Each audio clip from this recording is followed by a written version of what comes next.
Donc bonjour à tous, on se retrouve aujourd'hui aux Utopiales 2019 en compagnie de Brandon Sanderson et de Gwenaël Gafric. Bienvenue à vous, merci d'être là. On va parler surtout des archives de Rochard. Donc le dernier tome est paru il n'y a pas très longtemps en France. Il est composé de 6 tomes chez nous et de 3 tomes en VO. So actually the sixth volume in French has been just released in French, and actually there are 3 volumes, right? Yes. Yeah, So, and in France they have like divided into 6 volumes. Est-ce que vous pouvez nous dire un petit peu comment est né ce cycle ? To tell us a little bit about the origin, the genesis of the series. So the Stormlight Archive has a lot of different things that started it. Like most of my books, there's not one idea. En réalité, il y a plein d'idées qui ont contribué à l'émergence de cette série. Il n'y a pas juste une idée qui a présidé à l'écriture de ce livre. The earliest idea I had was for Dalinar, one of the main characters. And this character I wrote a story about when I was 16. Donc en réalité, la première idée qui a été fondatrice de ce livre, c'est l'histoire de Dalinar, qui est donc l'un des personnages de l'histoire. Idée que j'ai eue à l'âge de 16 ans.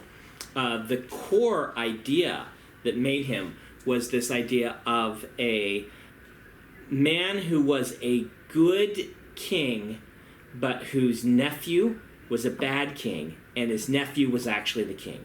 So the idea becomes, what is my duty to my family versus my duty to my country? Donc l'idée de ce Dalinar, de départ, c'est que c'était donc un bon roi, mais qui avait un neveu qui était lui un mauvais roi. Et donc l'idée qui a émergé derrière ça, c'est cette tension entre le devoir envers sa famille et le devoir envers son pays. Lots of other things combined. For instance, my love of fantasy art with overly large weapons that don't make any sense in a realistic term.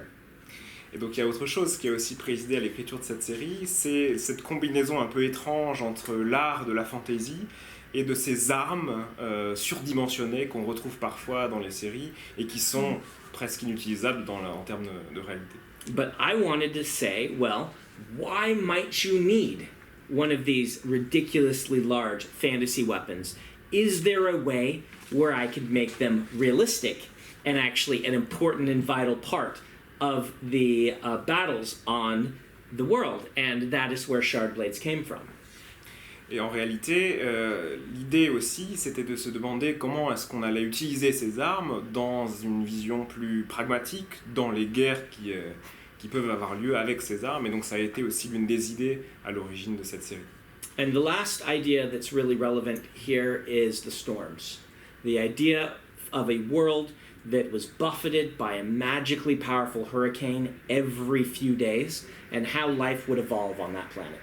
Et donc la dernière idée, ce sont les tempêtes qui battent, qui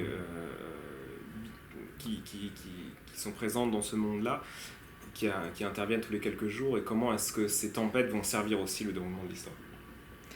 Et à propos de l'histoire, est-ce que vous pouvez nous en dire quelques mots de l'intrigue du tout début des archives finalement ? So maybe could you tell us a bit about the beginning of the story itself?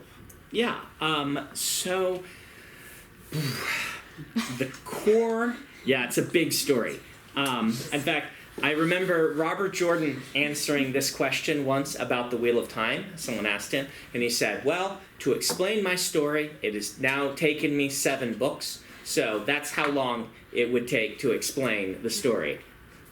En réalité, évidemment, c'est une grande histoire. Je me souviens de Robert Jordan en parlant de la série The Wheel of Time qui avait répondu en disant bon, ça m'a pris 7 livres pour parler de l'histoire. Donc, But I can try. The central idea I eventually fixated on for the Stormlight Archive was people who are,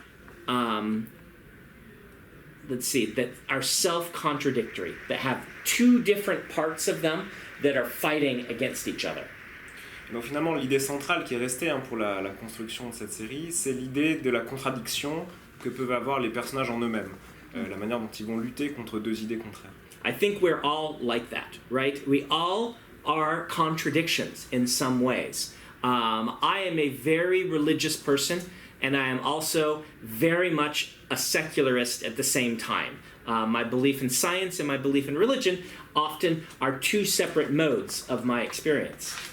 Donc en réalité, je pense que c'est le cas pour la plupart d'entre nous. Nous sommes des contradictions ambulantes. Pour prendre mon exemple, je suis à la fois très pieux et très porté sur la religion et en même temps très séculariste dans le sens où je crois beaucoup aux sciences. Donc j'ai cette tension aussi entre la science et la religion. And so I began the story with Kaladin. Kaladin is a young man trained to be a surgeon who discovers he's really good at hurting people.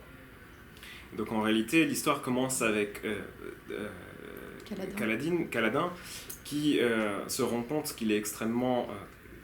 qui peut blesser tout un tas de gens. What do? If you are, you want to be a surgeon, your father's trained you to be a surgeon, but then you're sent to war and given a spear and said, go kill, and you discover you're even better at that. Et donc comment ça se passe quand vous voulez soigner les gens et qu'on vous envoie sur le champ de bataille, et que vous vous rendez compte que vous êtes un très bon guerrier.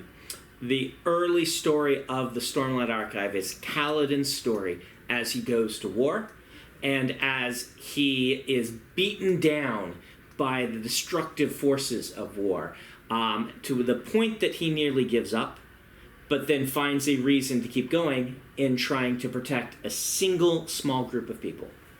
Et donc l'histoire commence avec ce Kaladin qui se rend sur le champ de bataille et qui, au point d'abandonner, au moment où il souhaite abandonner le combat, trouve la force de vouloir défendre un petit groupe de personnes. It's about him trying to weave those two pieces of himself together and asking the question, can you destroy in order to protect?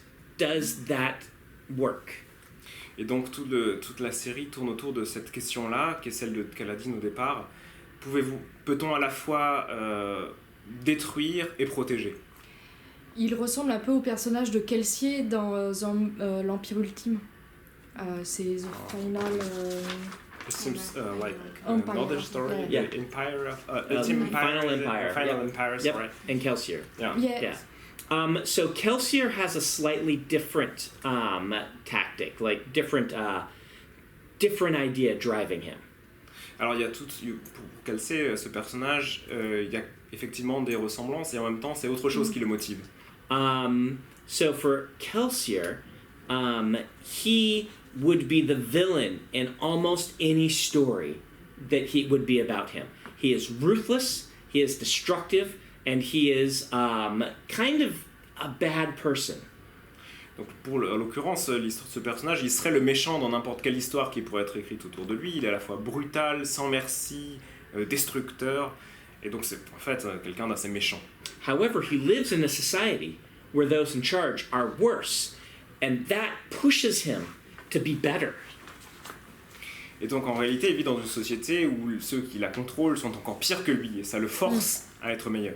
So the Final Empire is the story of a selfish man learning to apply all the terrible things he's learned in the advancement of something good instead. And in that, he shares something with Kaladin.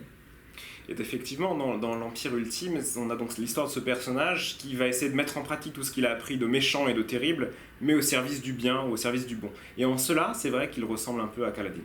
I would say the big difference between them is Kaladin is trying very hard to figure out where he would be on this spectrum, whereas Kelsier already knows how good he is and how destructive he can be, and his challenge is, can he be a good person?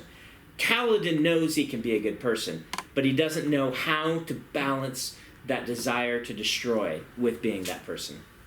Donc la différence peut-être qu'il y a entre les deux, c'est que alors que Kaladin hésite un petit peu, essaie de faire la balance sur le spectre entre le bien et le mal, il sait qu'il peut être une bonne personne, le personnage de l'Ultime Empire, de l'Empire Ultime, sait que c'est une personne terrible et donc il va essayer de mettre à profit ce qu'il peut faire de terrible au profit du bien.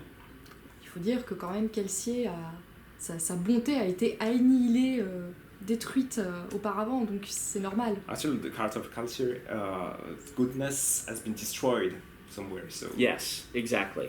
And he's trying to recapture it.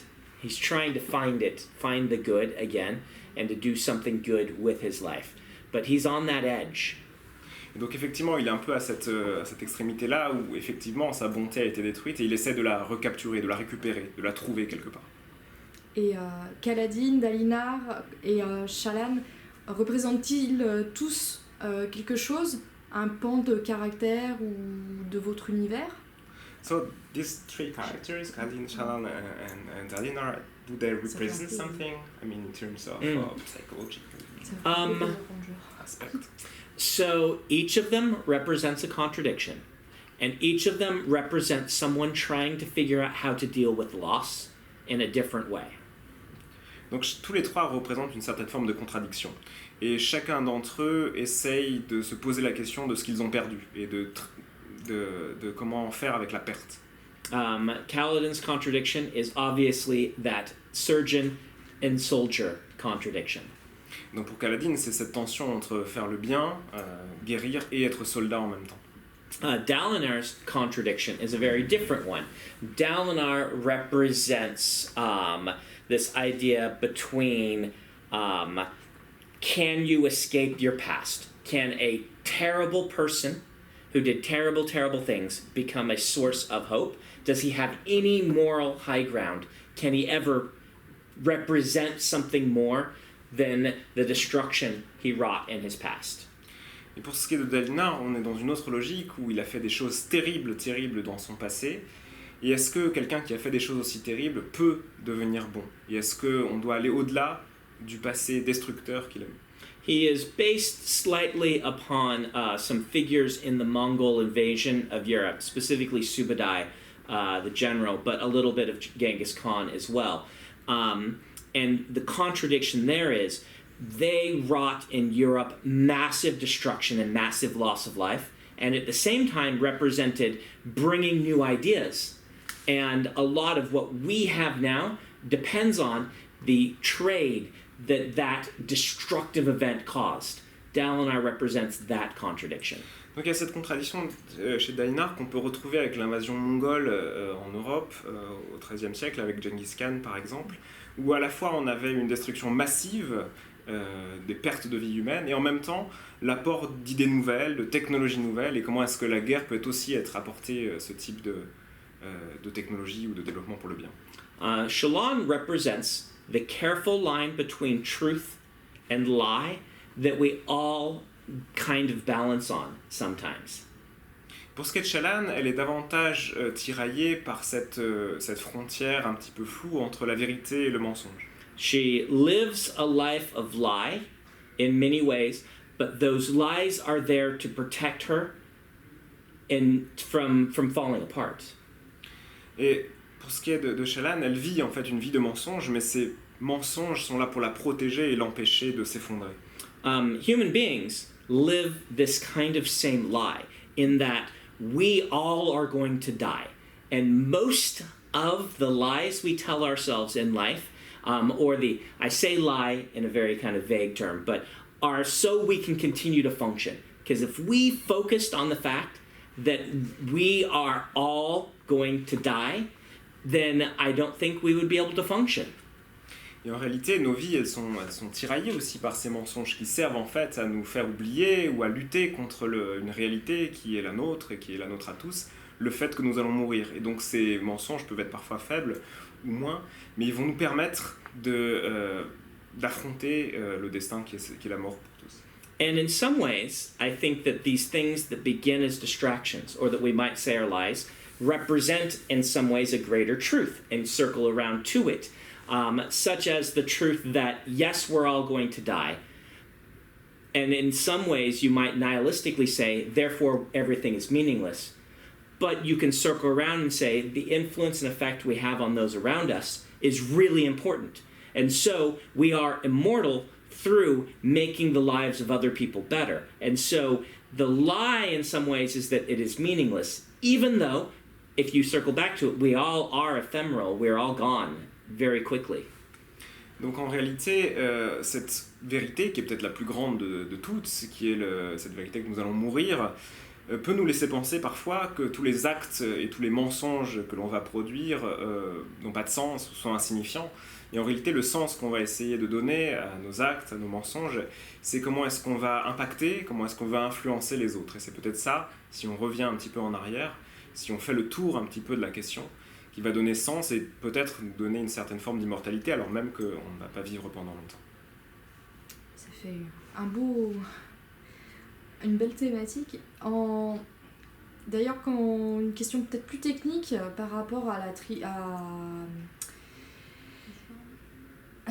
par rapport aux archives de Rochard et puis aussi par rapport à tout votre univers, par rapport à Cosmere. Comment est-ce que vous avez créé cette trilogie, cet univers? En fait, vous aviez déjà tous les fils en tête, vous saviez déjà où vous alliez depuis le début, ou ça s'est construit petit à petit? This is more maybe a technical question as a writer.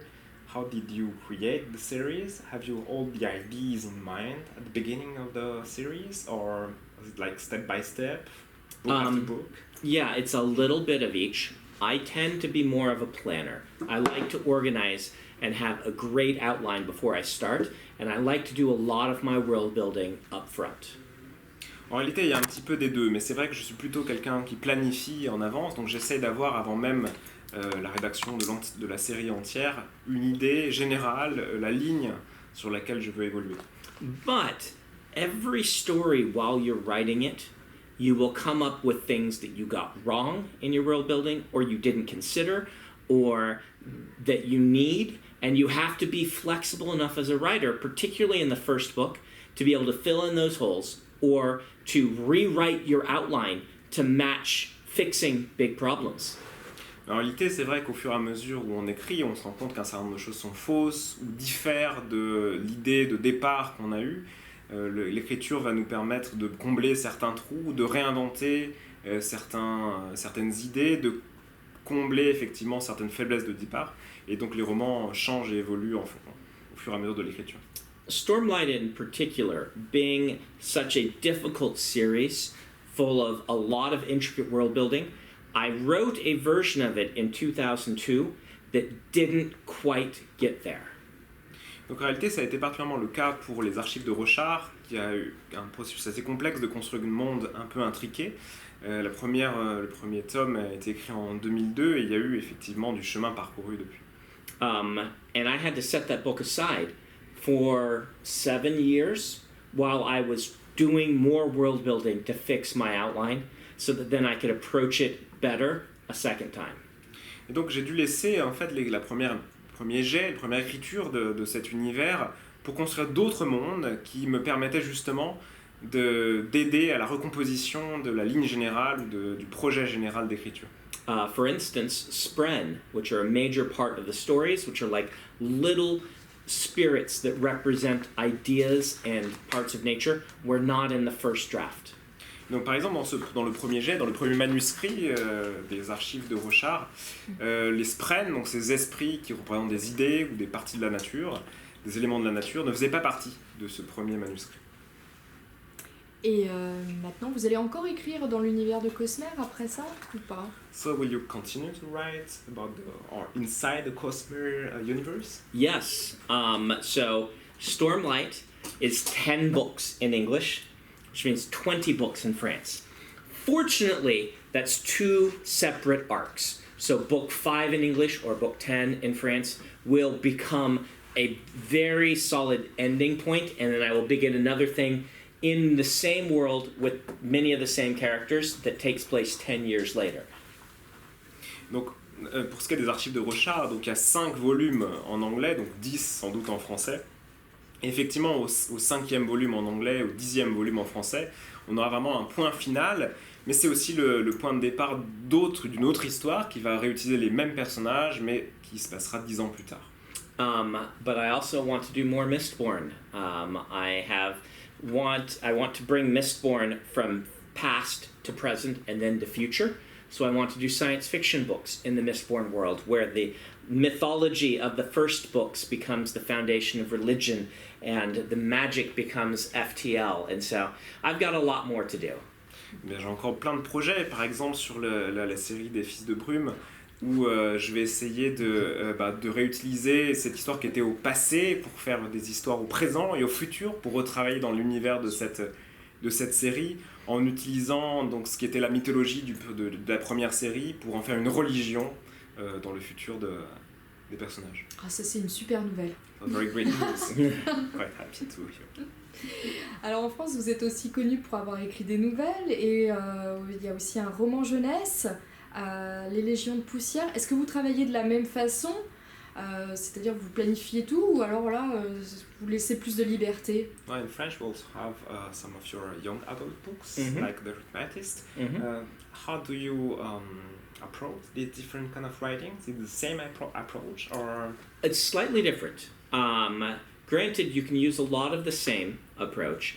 The number one thing you don't want to do is write down to a teen audience, but you also want to be more focused. En réalité, c'est deux approches qui sont quand même assez différentes. Alors il faut faire attention à ne pas se focaliser sur simplement le fait de devoir écrire pour un public adolescent ou un public de jeunes. Mais il faut être quand même plus concentré et plus précis sur ce dont on veut parler. I found that for young adult books like Steelheart or The Rhythmatist, focusing on one character and their experience and doing a really good job of that, a really in-depth look at one character, tends to work better than trying to throw 30 different characters at the story. Donc pour ce qui est des Légions de Poussière ou de Cœur d'Acier, donc un autre roman aussi jeunesse, pour les jeunes adultes, j'ai essayé davantage d'insister sur le parcours d'un personnage, d'aller en profondeur autour des trajectoires de ce personnage, davantage que dans la volonté de présenter 30 personnages différents. Le fait que ce soit plus court aussi, c'est peut-être différent pour vous à travailler? Is there something about the length of the book? The fact that Yeah. many young adults novels it's more like shorter than the Yes, series? absolutely. You generally want to be shorter. This is both for market reasons, but also the teens themselves tend to want to read something that's a little more fast-paced and a little tighter. They tend to give you less leeway to go on huge diversions. Historically, making something a little shorter is the right move when you're writing for a younger audience. En effet, c'est vrai que pour un public plus jeune ou un lectorat plus jeune, on n'a pas forcément envie d'écrire des pages et des pages. Donc on essaie de se concentrer aussi sur quelque chose de plus court, de moins long que différentes séries que j'ai pu écrire par ailleurs. Donc c'est effectivement un des facteurs qui vont guider l'écriture de ce type de roman. Et pour guider votre écriture, est-ce que vous avez des influences, des inspirations particulières pour les archives de Rochard? For instance, the Stormwell Archive, did you have any influences or inspirations from other books or movies? Oh, yeah. Cinéma, littéraire? Yeah. I lived in Korea for 2 years as